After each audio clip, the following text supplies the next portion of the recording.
Okay, fantastic. It's great to see all of you here. Today we're going to talk about Tamar Ross. Okay, so for those of you who don't know, Tamar Ross is a Jewish philosopher. She is a professor at Bar Ilan, and she's Mr. Olson. I'm just going to mute you for a second for a few minutes because you get a lot of feedback through your phone, and I want to make sure that everyone can hear. But you can still unmute when you want to participate in the conversation. Tamar Ross is a professor at Bar Ilan University of Jewish theology, and she's pretty famous for trying to integrate ideas of feminism and Torah. And one of her big claims is that feminism, or things that take root in the Jewish community and the committed Jewish community, are not things that are in contrast or at odds with the Torah, but rather part of a continuing unfolding process of the Torah. Okay? And so this is like a big claim, right? A lot of times, if you go even within the modern community, but especially in the more traditional community, they'll look at feminism and they'll say, this is a foreign social movement that is coming to destroy Judaism, right? That's a big claim that would be made. I'm sure you've all heard that one before. And her claim is like, no, we have committed Jews, people who are committed to Torah mitzvot, who have embraced these ideas, and the Torah, of course, can accommodate them. Just like when modern factories were invented, the Torah could figure out a way to deal with that. Just like when the world stopped, well, not fully, but when the Western world stopped doing slaves, having slaves, it's not like people turned to the Torah and said, well, but the Torah says you can have a slave, so we should have slaves. We say, oh, look, the world changes and the Torah can be a part of that conversation and is still relevant to a changed world. Okay, and so that's like a kind of modern orthodoxy that I think probably resonates for many of us, or one that we feel familiar with. And she's actually one of the most articulate champions of these notions. And what I brought for us today is an essay that she wrote, and it's an essay where she clarifies how she thinks all of this works with Har Sinai. Okay, and what I mean by that is that if you read Sefer Shemot, and she'll describe why she's writing this essay, but if you read Sefer Shemot, it sounds like God, Moshe goes up the mountain, God meets Moshe at the top of the mountain and teaches Moshe the Torah, and this becomes a fundamental tenet of Jewish faith, right? And the question becomes, how much was taught at Har Sinai, and what about like feminism? Like, what does feminism have to do with Har Sinai, right? Or what does modern Judaism, where there's not even a temple, what's that relationship to Har Sinai? How are we to understand this idea that God spoke to Moshe once at Har Sinai, and what does that have to do with the rest of development of Judaism? And one of the things that happens to her is that there was this debate amongst academics. This is a thing that happens. Academics like to debate things, and most people will be like, I don't really care about that.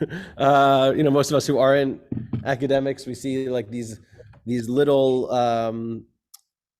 these conversations between academics who say, what are they fighting about? These minutia and these details that aren't important.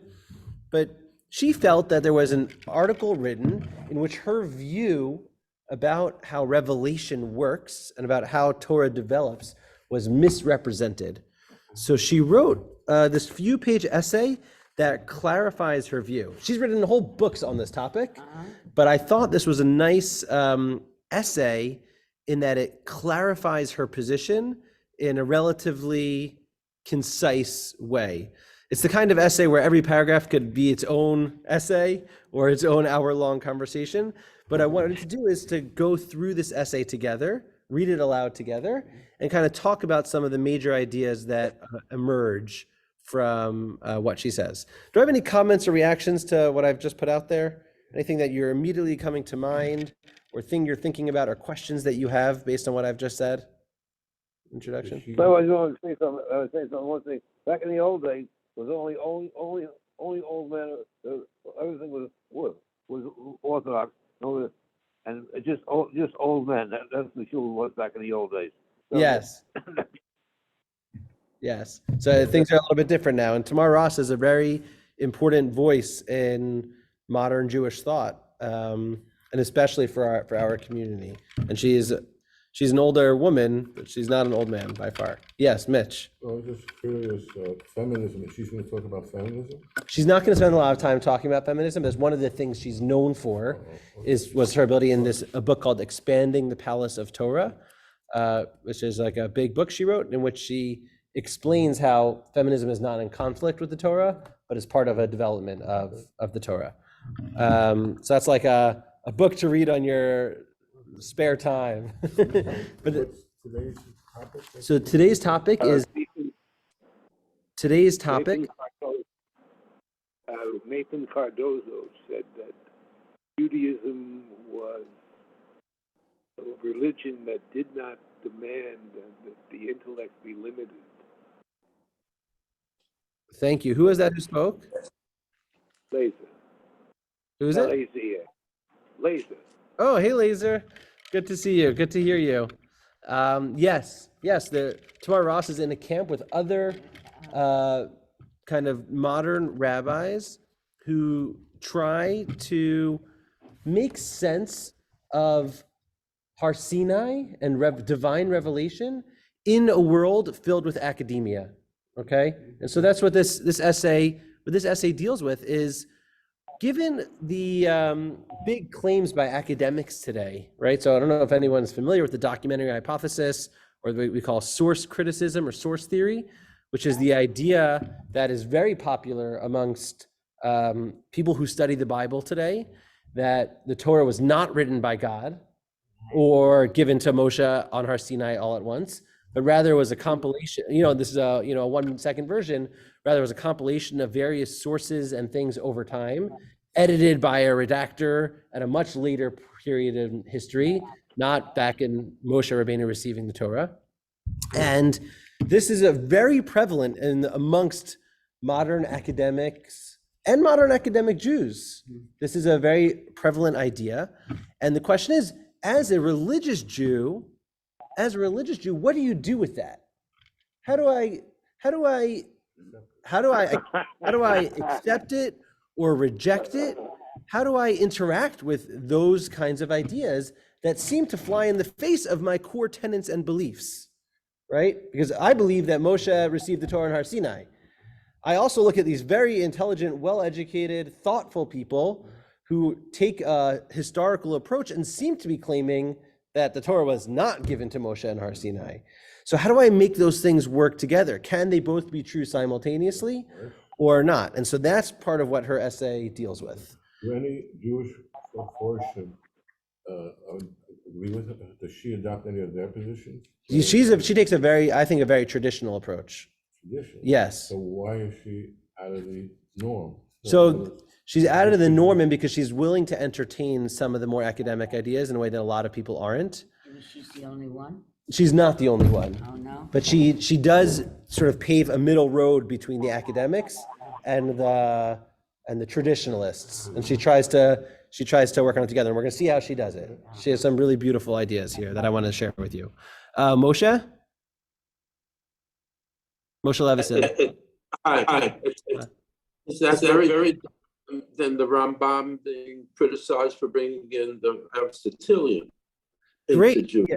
Yes, exactly. She's going to talk about Maimonides and talk about the trend of Maimonidean thought, both in the past and in the present.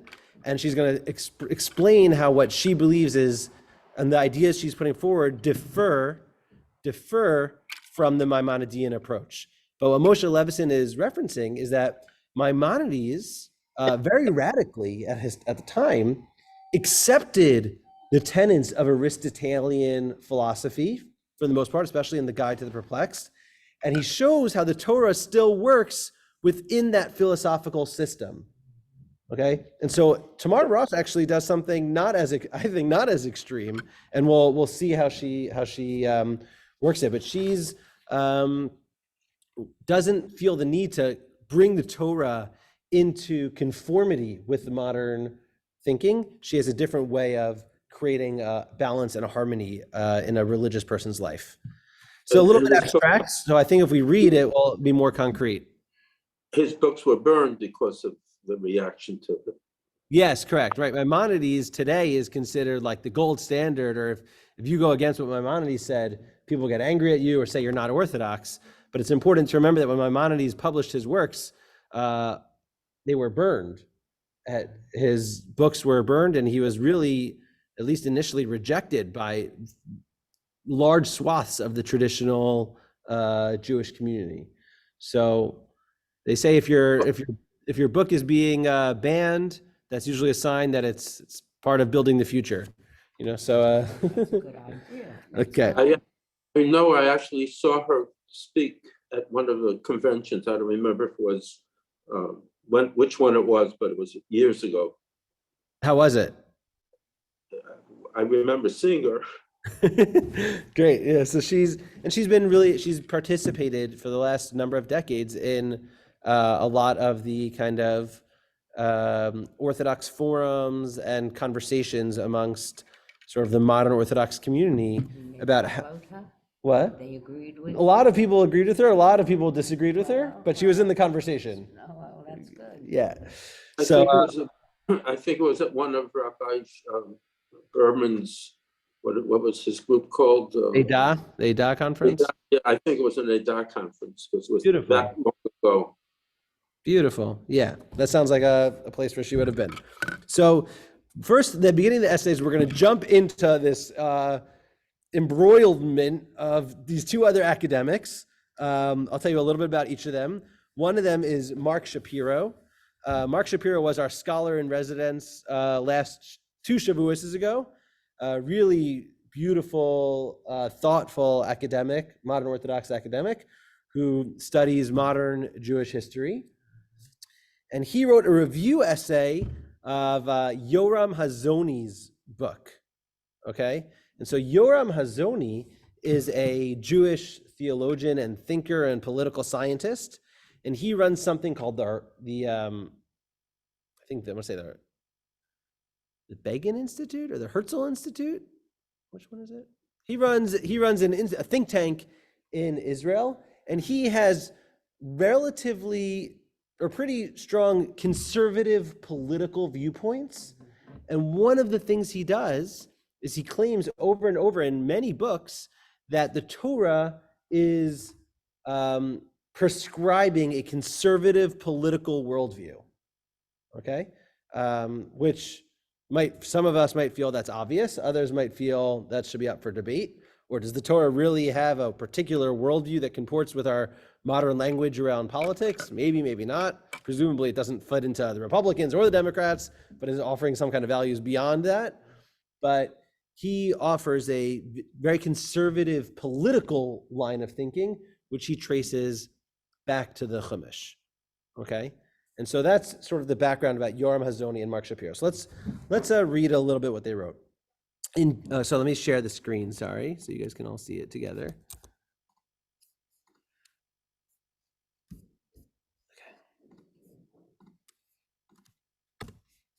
Okay. In January, Lehrhaus, that's the name of this website that publishes kind of interesting academic Torah. In January, Lehrhaus published Mark Shapiro's review essay on the revelation at Sinai. What does Torah from heaven mean? Edited by Yoram Hazony, Gil Student, and Alex Student. Shapiro's brief reference to reservations regarding my view of revelation that appear in Yoram Hazony's contribution to this anthology prompted me to look up Hazony's words directly. Having done so, I believe that both the few footnotes in Hazony's original essay and Shapiro's passing mention do not adequately reflect my position. I therefore welcome the opportunity to elaborate in hopes of enriching discussion of this topic and its theological ramifications. Okay, so that paragraph, what she's saying is, and she's a dense writer, what she's saying is, listen, these people in their conversation around Torah from Sinai reference my viewpoint, and they use one sentence to describe what I wrote a whole book about. And I feel like in that 1 or 2 sentences, my view was mischaracterized. and people weren't giving it the appropriate nuance that it deserved, or it makes it sound like I believe something that's not actually reflective of what I believe. So what I did was, and this is what Tamar was saying, what I did was I wrote this essay in order to clarify and summarize what my theological viewpoint is. And I thought this is like a really beautiful encapsulation of her theology. Hazoni's major concern in his essay is to preserve equation of the belief in Torah from heaven, Torah mina shamayim, right? This is a theological idea. If you ask any Orthodox Jew, it's not true for any Orthodox Jew, but lots of Orthodox Jews, you say, do you believe the Torah came from heaven? They would say, what would they say? No, it was written. So some would say, no, it's written. Some would say, yes, of course, that's what my parents believe, that's what my grandparents believe, that's the Masorah. We believe the Torah came from heaven, that God gave it to Moshe. And this is like a dogma of Orthodoxy, right? That we believe this. Some might say, well, it's a little bit complicated. And so Tamar Ross is for the people who say it's a little bit complicated.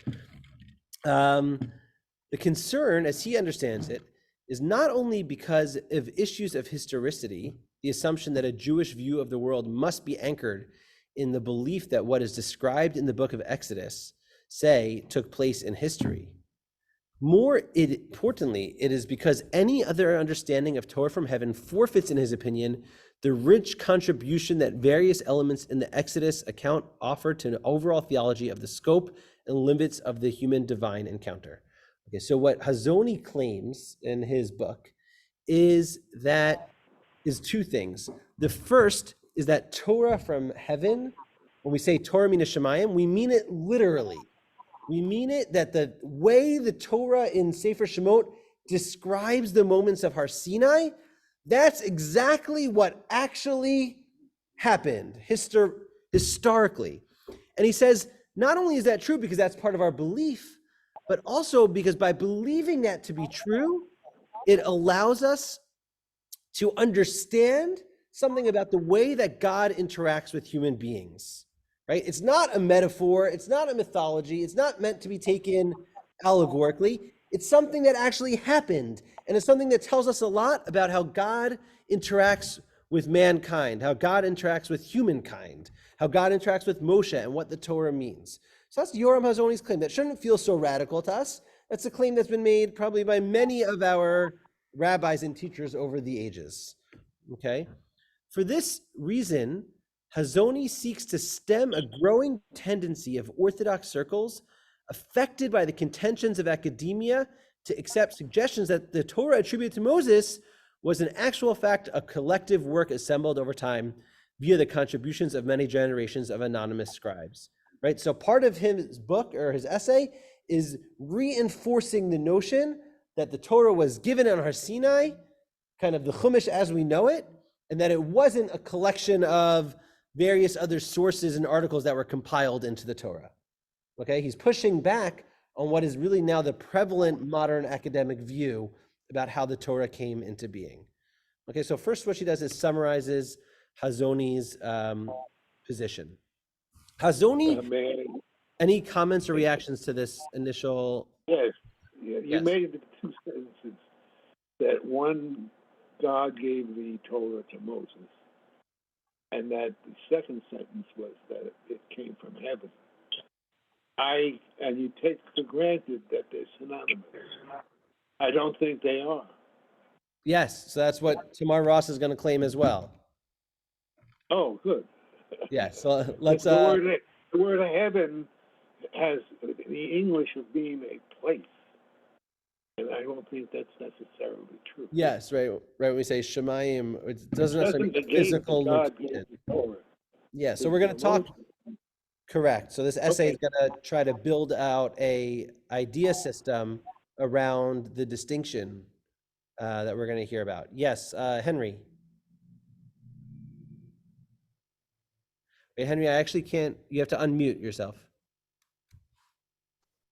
I'm totally ignorant of Tamar Ross's philosophy, but does she believe, Rabbi, that like as we just read, that the Torah was written over generations by many different scribes? Let's read. We're going to read together and see what she thinks about that.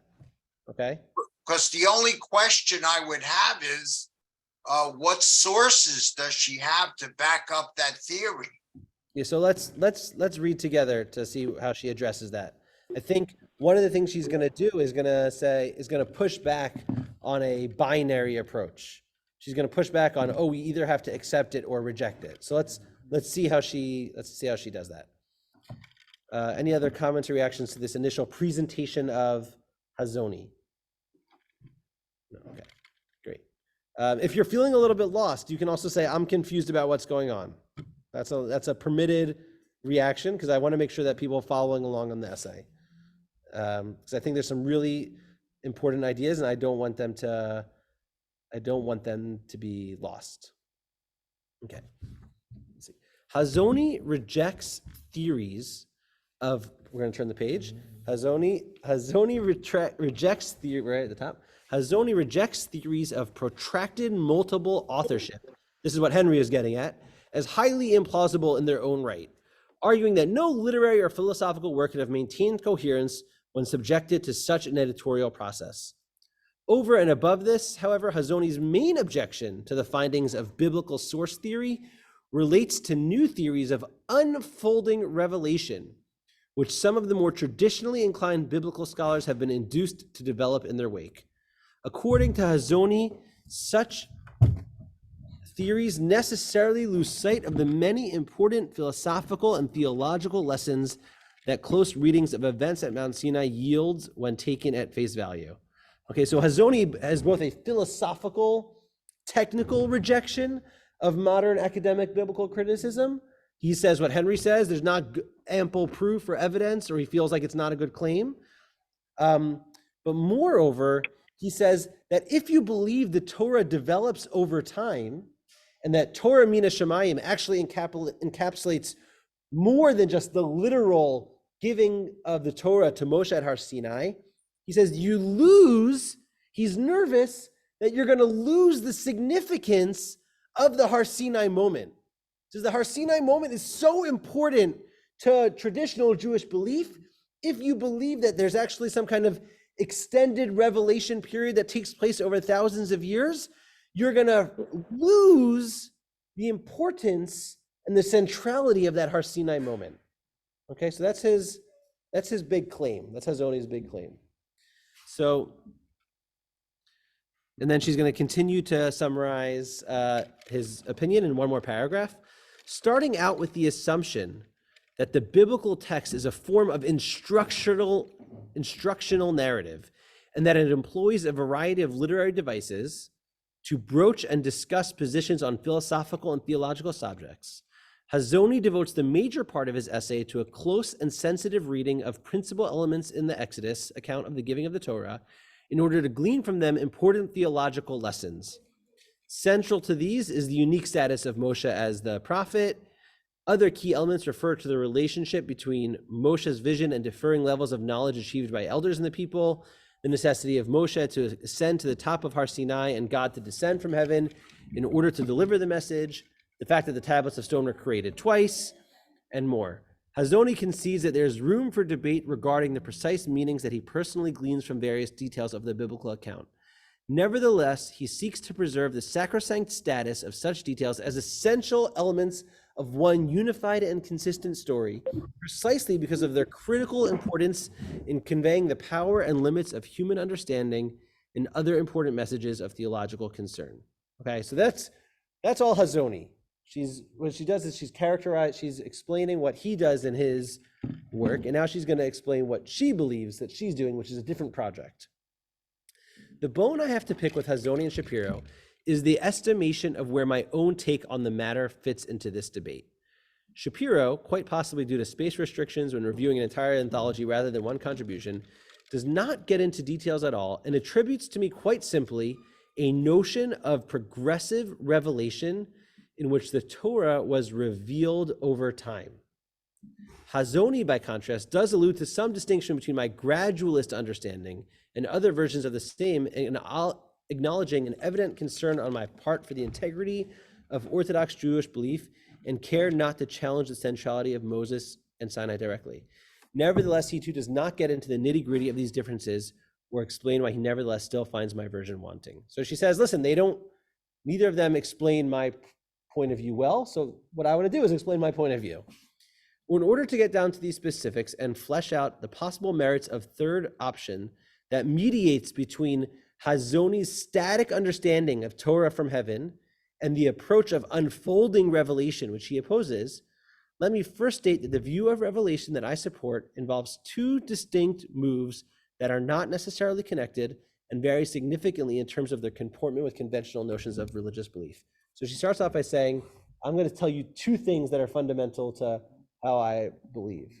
So it's a big project. She's going to do it in 3 pages. So we're going to see what we can do and glean from it. The first move, which I have dubbed cumulativism, rests in brief on 3 assumptions. Okay, so first thing is she has this idea called cumulativism. Okay, cumulativism.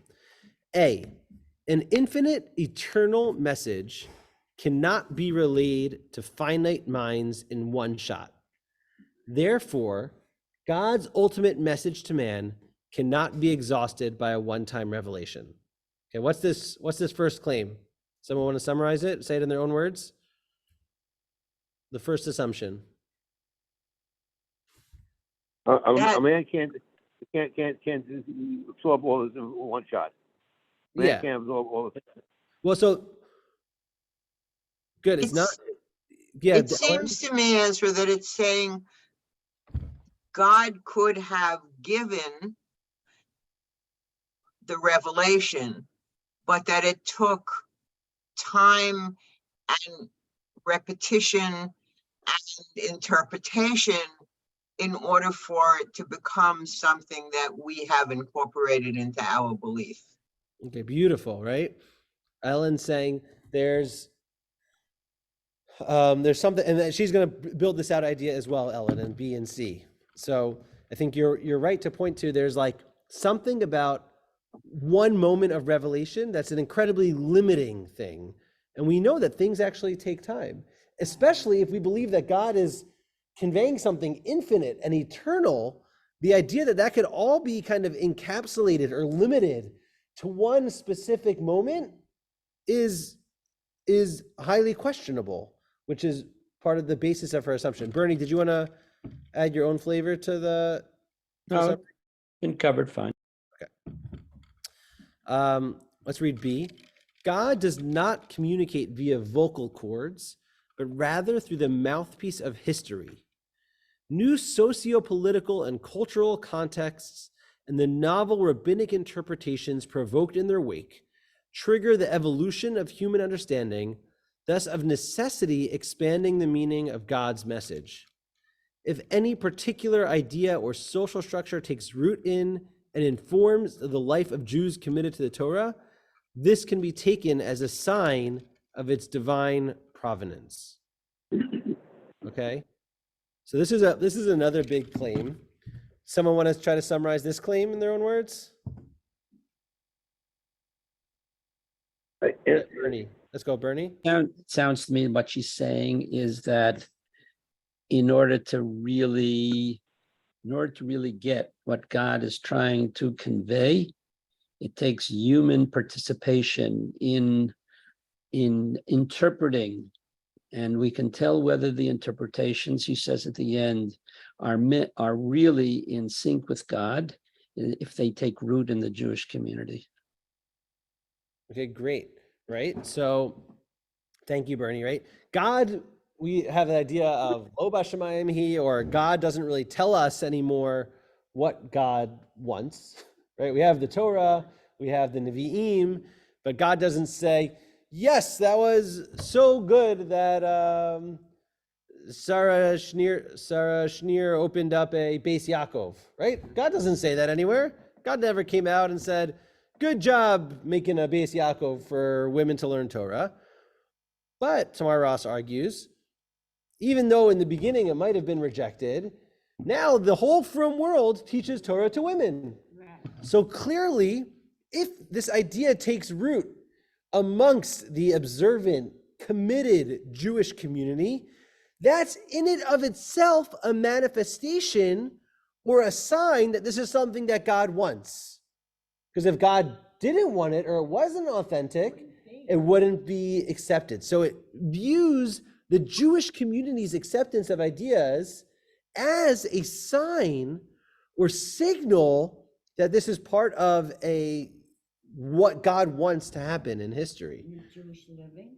What? In Jewish living. Yes, through Jewish living, exactly.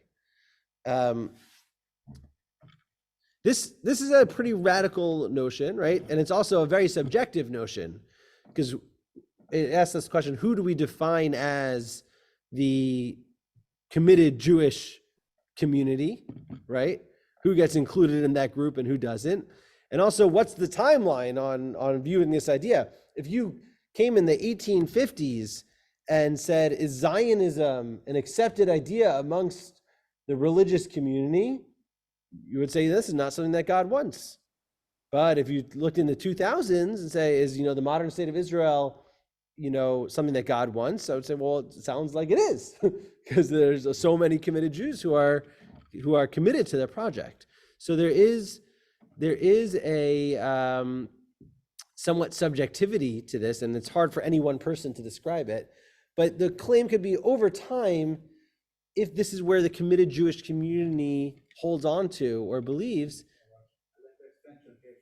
Thanks so much, Elmer. Appreciate it. Then that's a good indication that this is God's way of speaking to us in the absence of God having no other way to speak to us. That's right, otherwise it wouldn't be built up, it wouldn't be no religion at all. Yes. Okay.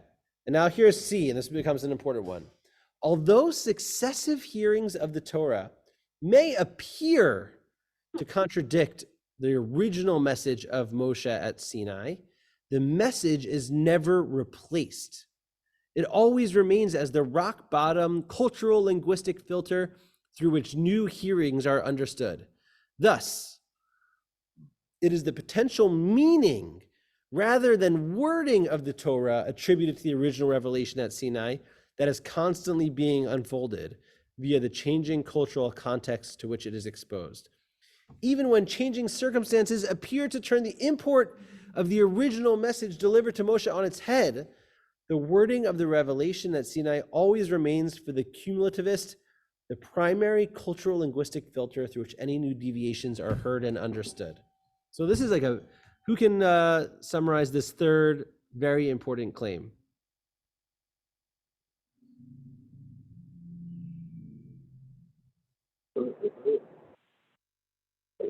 Yeah, Henry, go for it. I think am I muted? No. You're good. We can hear you. Okay. I think what this is talking about is that with the social evolution of the Torah and the gradual changes over history, the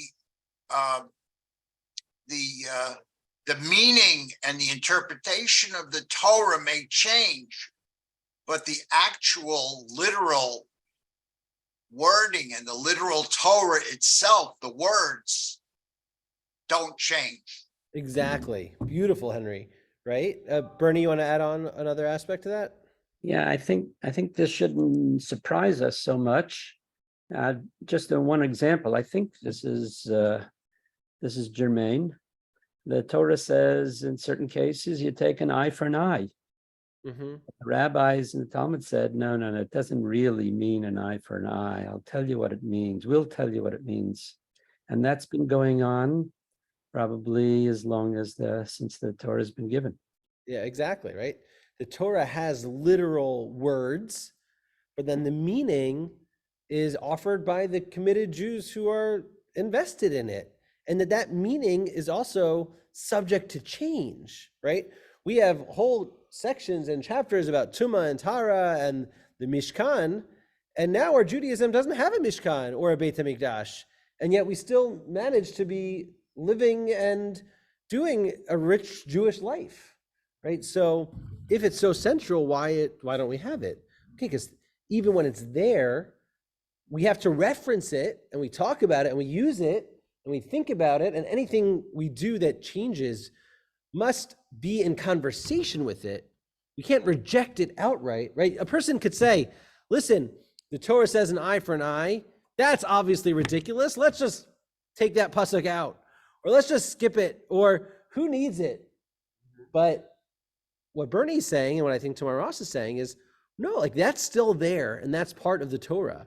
And even as we offer interpretations of things that are in the Torah, it's still the Torah, and Har Sinai is the reference point at which everything still rests upon.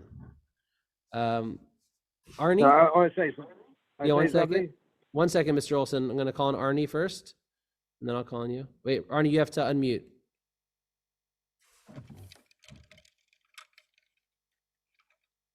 I just wanted to say that there was a period of time where I was kind of, I would say, sniping at Avi when he was teaching about David. And I was saying what a lousy father he was and how the Torah didn't say anything about his fathering.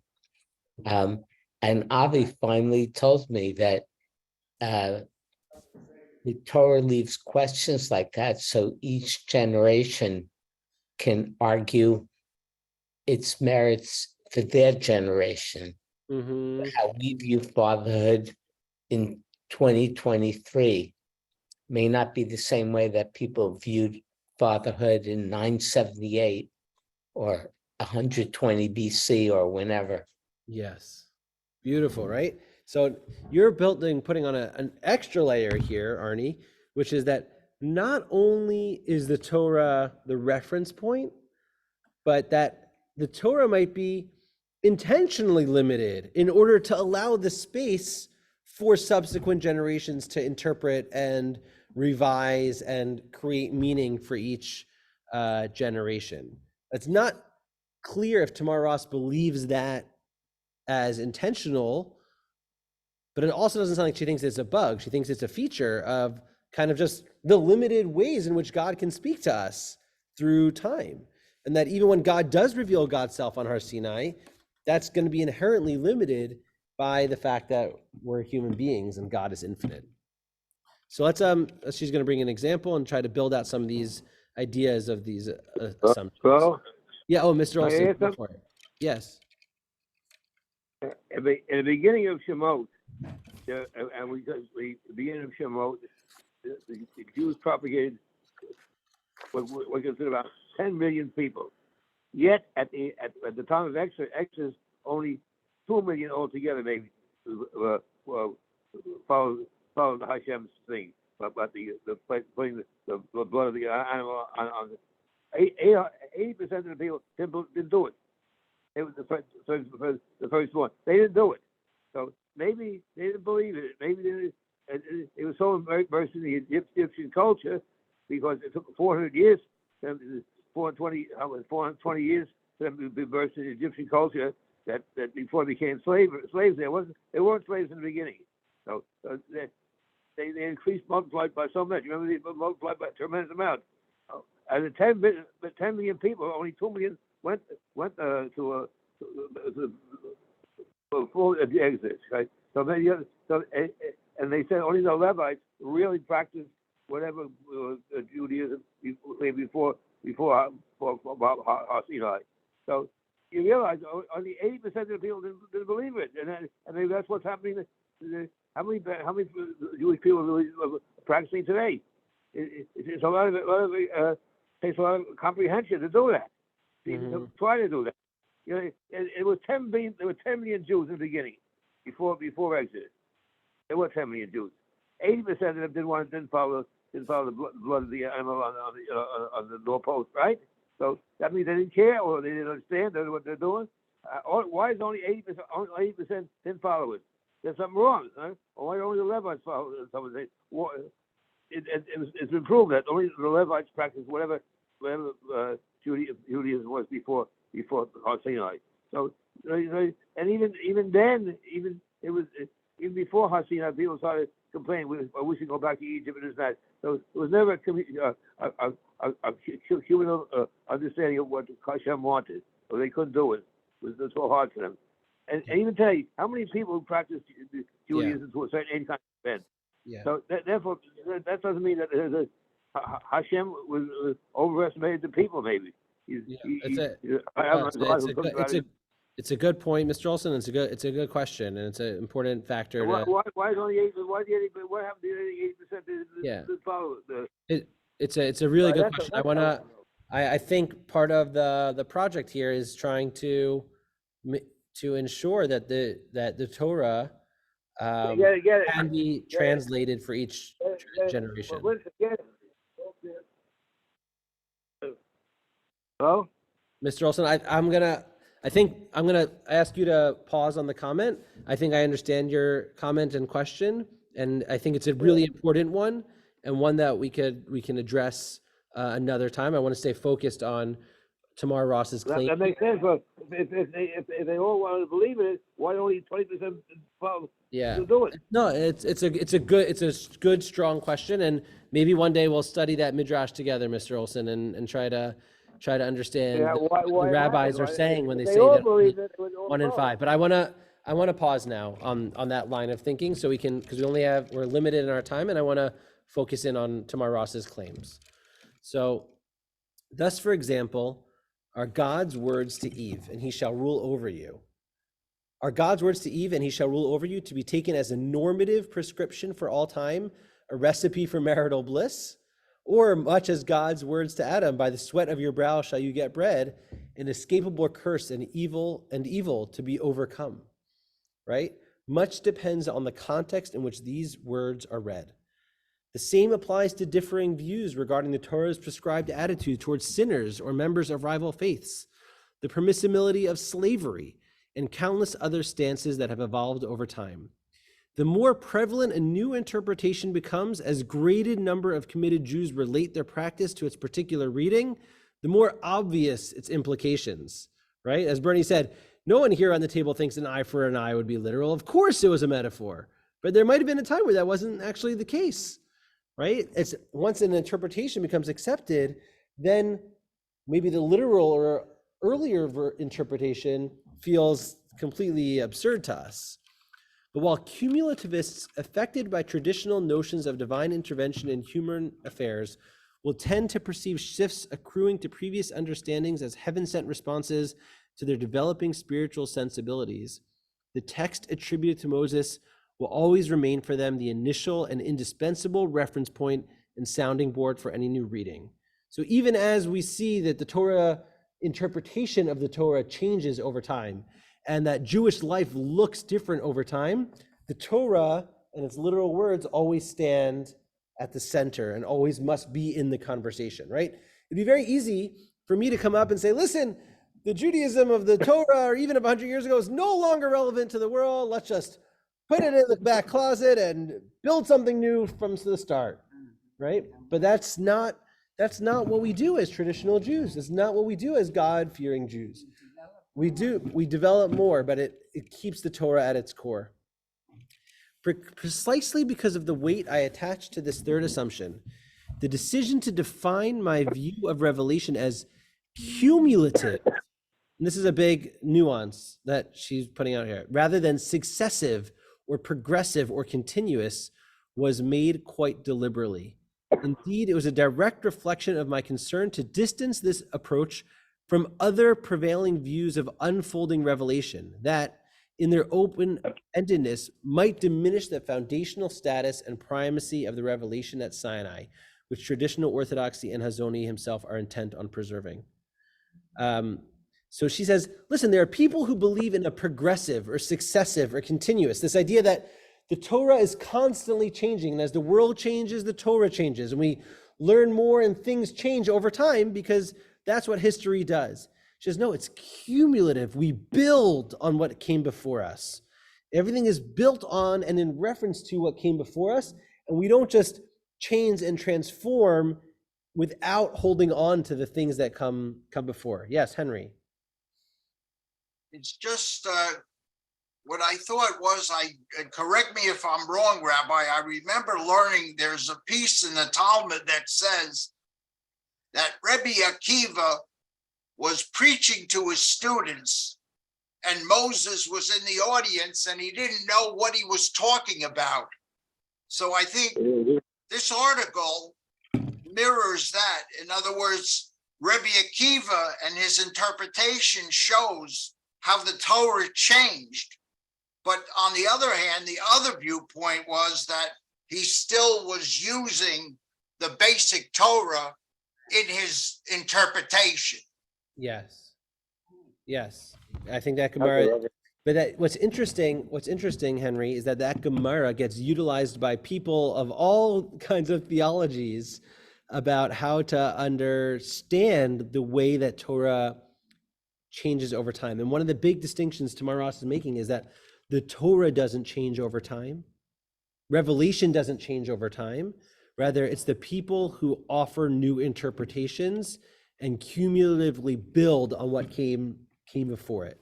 And that is an important part of our faith. And I think for me, when I read this, I said, wow, you're putting into words something that I intuitively feel and think about the way Torah develops, but I hadn't read somebody articulate it with such modern and beautiful language and concise language. Yes, Henry.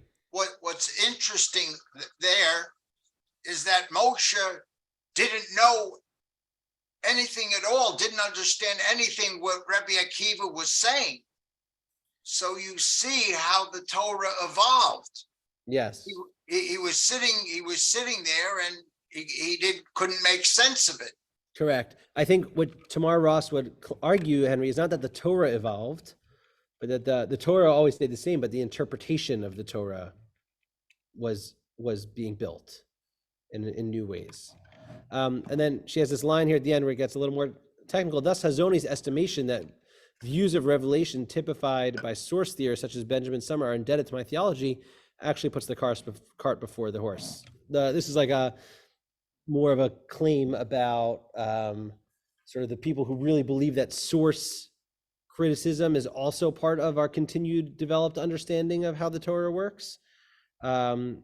And she says that my theology is a response to those ideas, even not the antecedent of those ideas. Well, let's hold that for now, because I want us to stay in her arena.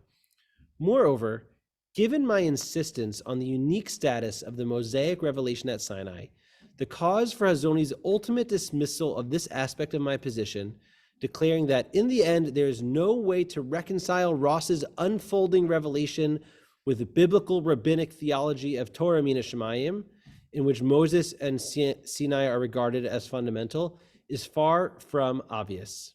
After all, even traditionalists following Maimonides and his interest to protect the supremacy and inviolability of Mosaic law from the upheaval of further claims to prophetic inspiration have never denied the possibility of discovering new meanings in the text. Their difference with the cumulativists is simply their preference to attribute the recognition of the text's manifold interpretive possibilities solely to the work of the scholars of every generation who can and do uncover more of its original meaning without the benefit of divine intervention. Thus, contrary to Hazoni's opinion, my preference for describing new ideas as revealed rather than uncovered, no less than earlier manifestation of this trend in the Talmud and the tradition of the Tosafos and their followers, does not rest on differences of opinion regarding the centrality of Moshe and Sinai, but rather on alternative religious sensibilities regarding the manner in which God interacts with the world, which in Hasidic writing and the thought of Rav Kook are extended even further to notions regarding the spiritual significance of history and the development of the human spirit. Okay, this is a big thing, but what the thing that I'll summarize this paragraph. She's saying, okay, within the traditional Torah worldview, they also believe that Chazal come up with new interpretations and rabbis come up with new interpretations. So how is that different? How is what Tamar Ross is saying different than what a kind of more classical traditional view is saying? And she says that most traditionalists believe that when Chazal find a new interpretation of psukim, what they're doing is that it's not a new interpretation at all. all they're doing is uncovering an interpretation that always existed, but was hidden. Okay, they're uncovering something which was already based in the Har Sinai moment, in that initial revelation, just now is becoming uncovered. Tamar Ross says, it's not that they're being uncovered. They weren't there. They're rather being revealed by God to us as we adopt them as a Jewish community. This is a manifestation of God's revelation and divine providence, not us recovering or uncovering something that already existed before. Okay, she actually says, this is God's way of showing God's self in our history by helping us and giving countenance to our developing ideas of Judaism. It's a nuanced but somewhat radical pushback on the more traditional approach, which says everything was given at Har Sinai. We uncover it and find new meanings as the world changes. Using it. But here she said, no, like as the world changes and we live that out, that is God's way of revealing it into the world. Yes, Jacob.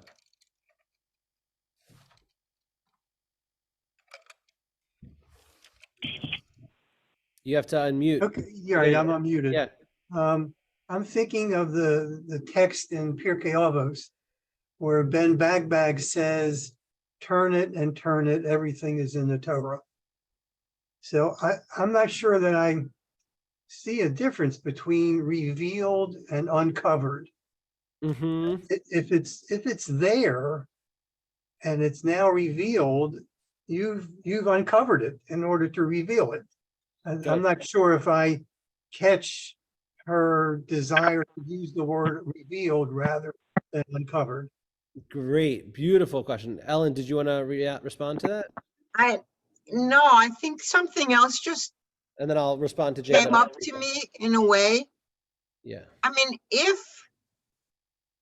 it's just uncovered and it was there all along and it's not open to interpretation and it's not open to application to whatever contemporary life exists, then why do we give so much primacy to the Talmud, which is all about interpretation? Yeah. And so why bother? I mean, most of your education to be a rabbi was about sitting and studying every little portion and every little paragraph in the Talmud, which is all about interpretation. Yeah. So good. Anyone else want to weigh in on this? And then I'll bring it together because these are really good points exactly on this question. Yeah, Milton. Yes, we have all these quote new Hagim like Purim and Hanukkah. It's Yom difficult to Ha'atzmaut. reconcile with Torah Sinai. Yeah, like where were they? Yeah. Good. But it's great to have those. I would add on to those Yom Ha'atzmaut and Yom Yerushalayim as well. Bernie. Would Ross say that what we ordinarily think of as a chidush, and you can explain that, doesn't really exist? Wait, you unmuted, Bernie, in the middle. Would she say that there's no such thing as a chidush? So I think she says that I think so. Good. Okay, I think these are really good. The traditional. Okay, part of what Tamar Ross needs to do in this essay is she's saying, I am not taking the most traditional view, but I'm also not taking a rejectionary academic view. So she's trying to thread the needle. So in this paragraph, she's creating this distinction between what she views as different than a more mainstream traditional approach, although she does believe that she's building her ideas on Hasidic writings and Rav Kook. So she has backing for her ideas, but it's not the original view. And what the other view is that God gives everything on Har Sinai, just like Jacob was describing, right? Everything is given on Har Sinai, including the interpretations that will come later. Those are also baked into the Har Sinai moment. And so the job of the Rabbinic Project in the Gemara, Ellen, is to uncover and discover those interpretations which are latent and hidden kind of in the text and in our tradition. Okay, that's a very traditional view, which allows the Har Sinai moment to be the central focal point and everything be baked into it. Hafochba, hafochba, kulabo. Tamar Ross is saying, I actually think that there's something different. When we come up with a chidush, it really is a chidush. It really is something new and innovative. And it's different than what came before. It is. But when it becomes accepted and part and adopted by the committed Jewish world, that's God's way of revealing new aspects of our religion and our tradition to us as a Jewish community. Okay, that's God's way of revealing God's self in newer forms of revelation as we adopt and take on and adapt to a changing world. Okay, so it's not that, oh, the circumstances are changed and we just need to go back and uncover new interpretations that were always baked in. That actually, as we develop the religion to update it to a world that's constantly changing, that is its own form of divine revelation. I see something different, I think. Yes, I think the word time is really a tremendously significant concept. And I think the moment that the Torah is given to Moses, we have as seen into infinity where there is no time. The whole dimension of the Rubaiyat is gone, because that's limited but to human beings. And our interpretation, our efforts to fit into the timeline that we are constricted to. Okay, but that moment had no restriction. Okay, good. I think you're right. The time question is a good one. Let's read the next paragraph, Laser, because you're spot on. So, thank you. Given these considerations, I suspect that the chief trigger for Hazoni's dismissal of my understanding was a fringe benefit that I attached to cumulativism amongst a few others, i.e., that this approach even allows for the liberty of conceiving of the Torah of Moses in terms of a revelation that occurred over a period of time via a process that is totally consonant with the findings of biblical criticism and archaeological discoveries, to the extent that these are scientifically verifiable and convincing, right? What she does is say that if the Torah is revealed over time, not limited to a specific moment, and maybe this is partly what Laser is getting at, that time for God is different than time for us, right? If things are over time, then why can't it be that if the Jewish world figures out how to integrate these questions of archaeological discoveries that say this many Jews left Egypt, and it wasn't 2 million, but it was 50,000, or whatever the thing is, or if there's biblical criticism that implies certain things weren't written by God or were written over time. She says, if God can reveal God's self and the Torah over time, then that means that we can integrate ideas if we believe that they're true. If we believe that they're scientifically verifiable and convincing, we shouldn't be afraid that our theology wouldn't be able to hold that and integrate it and make sense of it and have it be part of our worldview, right? Some people are afraid, they say, but if you do that, you open a Pandora's box and then people are going to stop believing. And she says, the hefech, the opposite. In fact, by taking a cumulative approach that revelation occurs over time, it allows us to say that when new ideas get introduced to the world, whether it's biblical criticism or feminism or anti-slavery or whatever it is, the Torah can reveal itself to be able to integrate those things into our theology and worldview. I think this is like a very, very powerful claim. If so, I believe that the weight Hazoni attaches to the linkage on my part is inordinate and misplaced. For the truth is that while both Hazoni and Summer view contemporary biblical, and this is where I think this is where she becomes amazing. I mean, she's been amazing already, but this is like where I think she moves on to the next level. If so, I believe that the weight Hazoni attaches to the linkage of my part is inordinate and misplaced. For the truth is, and this is really important, while both Hazoni and Summer is Benjamin Summer, he's a professor at JTS, and he has a belief of a much more radical theological unfolding, view contemporary biblical scholarship as a force to be reckoned with, and either accepted or rejected when forming a theology of revelation. I view the conclusions of academia as largely irrelevant in this context.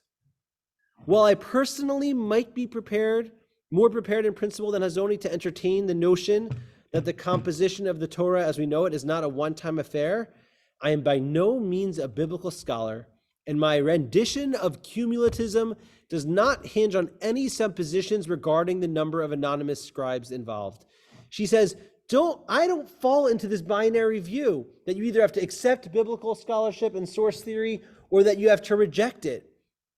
She says, it does, however, rest on a need to acknowledge equally troubling evidence of time and culture-bound imprints on the Mosaic text, such as obviously dated standards of morality, pervasive male bias, or inaccurate accounts of science and history, which to my mind support the simple commonsensical understanding that any revelation, even that attributed to Moses, is inevitably colored by its surrounding cultural context. So she makes a distinction here between biblical scholarship as saying that the Torah was written over time by multiple authors, and an understanding that, hey, the Torah was given at a certain moment of time, in a certain period of time, with certain cultural and linguistic understandings about how the world works, but that is something that can be updated as the world changes and as we are able to offer new interpretations of our core texts, okay?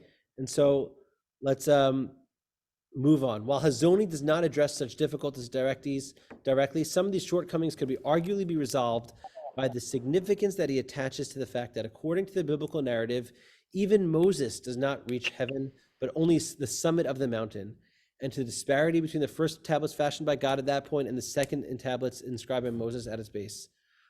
Ultimately, however, even when understood metaphorically and not literally, we're turning the page, it's okay. Hazoni's rendition of the biblical narrative does not address deeper theological difficulties arising from the very notion of divine human communication through language, which is ultimately a uniquely human mode of expression. Once we have abandoned Aristotelian notions of physics and metaphysics, any view of divine speech is a form of anthropomorphism that even Maimonidean concepts of the prophet rising up to the orbit of influence of pure form via the active intellect are no longer capable of resembling. Okay, this is like a lot of jargon here, but what I'll summarize for a minute for those of us who are less familiar. She's saying, listen, the Torah itself, and this is what Laser gets at, presents a very human experience of divine revelation, and by definition that's limited, and by definition we don't have the tools to understand exactly what that is or how it worked. And her point is that even within some kind of Aristotelian view, for the most part, Aristotle's philosophical principles have been relatively no longer assumed to be the be-all and end-all of philosophy. So her point is that we have to contend with the fact that the Torah is given in a limited context and in a specific time and place, and therefore, by definition, it's going to be updated and revealed over time, and that's part of the foundation of her belief. Yes, Henry. Just a quick question. Assuming that the Torah evolves over time and society affects it and is incorporated into the Torah, how are the changes implemented, and who has the authority to change them? Yeah, so that becomes like a big question, Henry. And the belief here is that if the committed, right, people offer changes all the time, right? And some things get accepted and some things don't, right? And so people with certain kind of standing or certain kind of following or abilities offer different ways of thinking about or interpreting the Torah. And then if those get adopted by the committed community over time, that's a way of seeing that God has lent God's imprint on it. But you're right, it doesn't answer the specific question of who has the authority to do it. And it's actually that's less her claim about who has the authority and more seeing that regardless of who has the authority, the manifestation of it in contemporary Judaism is a way of seeing God's continued revelation in our time. Yeah. I would say with all the different hashkafas, it would depend on the specific community. And it would be hard to get a general understanding of it. Yes, I think it's a good point, Henry. Right? It's a little bit hard to think about, what that means. I mean, all Orthodox Jews, all committed Jews. What about committed conservative Jews? Do they count? Right? What about Reform Jews? Right? There's all kinds of committed Jews to Jewish life, and so how do you interpret that, Vivian? It's been said that it's not so much what you believe, it's rather who you accept as your rabbi.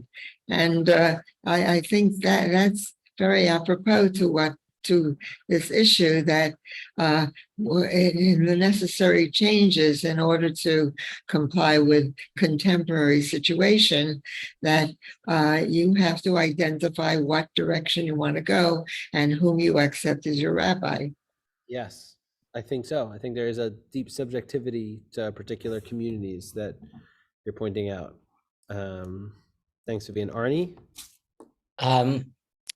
I just wanted to say that the uncovering of the Torah that you mentioned reminds me of the uncovering of the shards of light, God's light, that were sent from heaven at creation. Mm-hmm.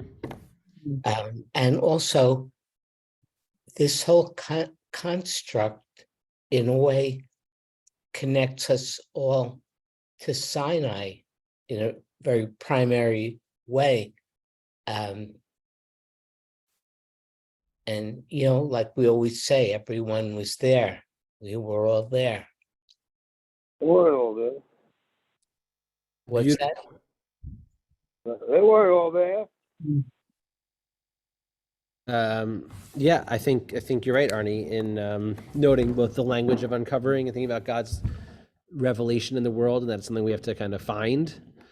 And also, right, the centrality of Har Sinai as kind of a fundamental belief. And I think our way of saying that we're all there is a way of reinforcing that centrality. Yeah, Bernie. I'm going to ask you a question, a very important question. Okay? They weren't all there.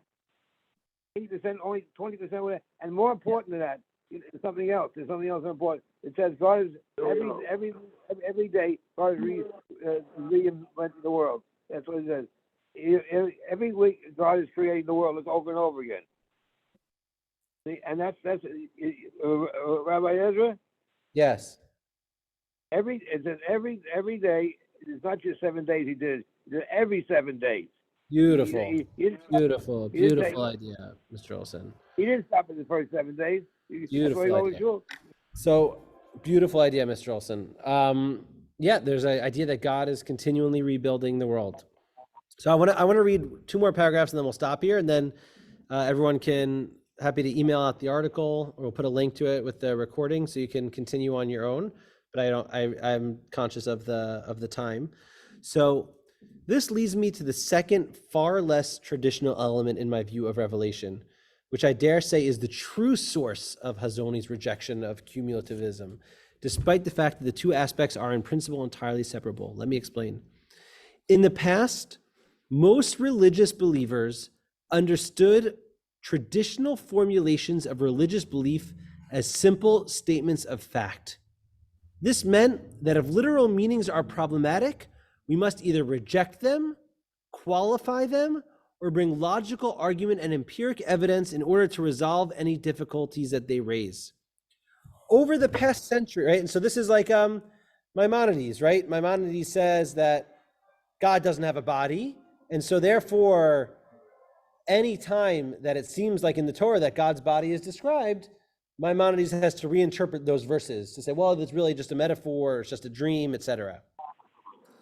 Over the past century, however, a significant number of religious philosophers have turned away from the by now overworked attempts of modernism to defend religion's portrayal of reality on an empiric level. Instead, such efforts can be I think I'm getting some feedback. Instead, such efforts can be typified by a new focus upon the significance of religious language and what religious truth claims mean to the believer in the context of a religious way of life. Let's read her next paragraph.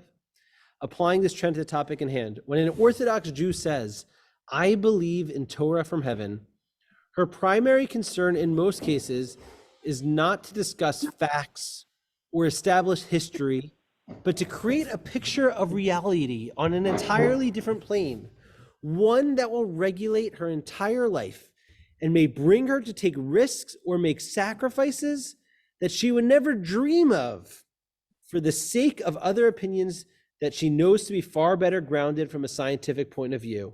This is because belief in the divine origins of Torah serves as the primary basis for a way of life and worldview to which she is inextricably bound in a multitude of ways by personal conviction, passion, and practical considerations.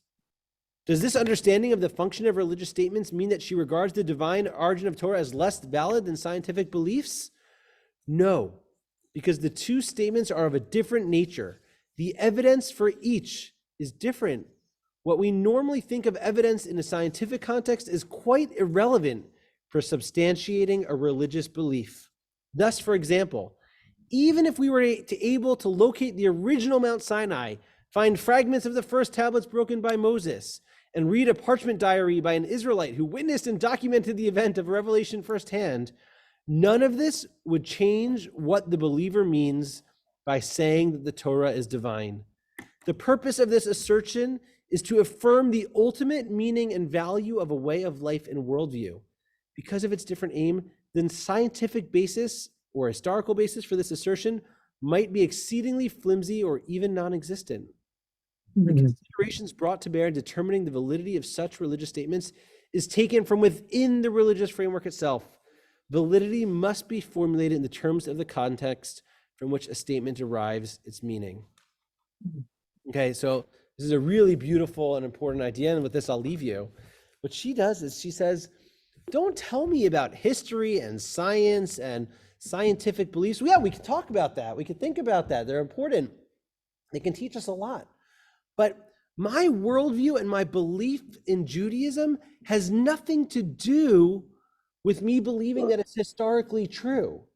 What it does is it has to do with me believing that this is the thing that I believe. And this is the world in which I inhabit. And this is the religious plane which gives guidance and a framework for my life. And I think this is just a really powerful notion that's so beautiful the way she puts into words. I think we should stop here because there's a lot to kind of chew on and think about. But what we'll do is I'm going to send out the recording tomorrow, and we'll include the essay in it. Or you can Google it. Here, I can actually drop a link right in the chat for anyone who wants to pull it up right now. And that way you can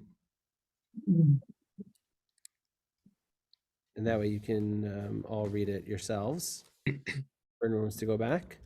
But I think there's just a really beautiful articulation of something which maybe many of us believe or strive to believe or struggle with, about how we kind of make Judaism and Torah work in this context and world. All right. Thank you. You have a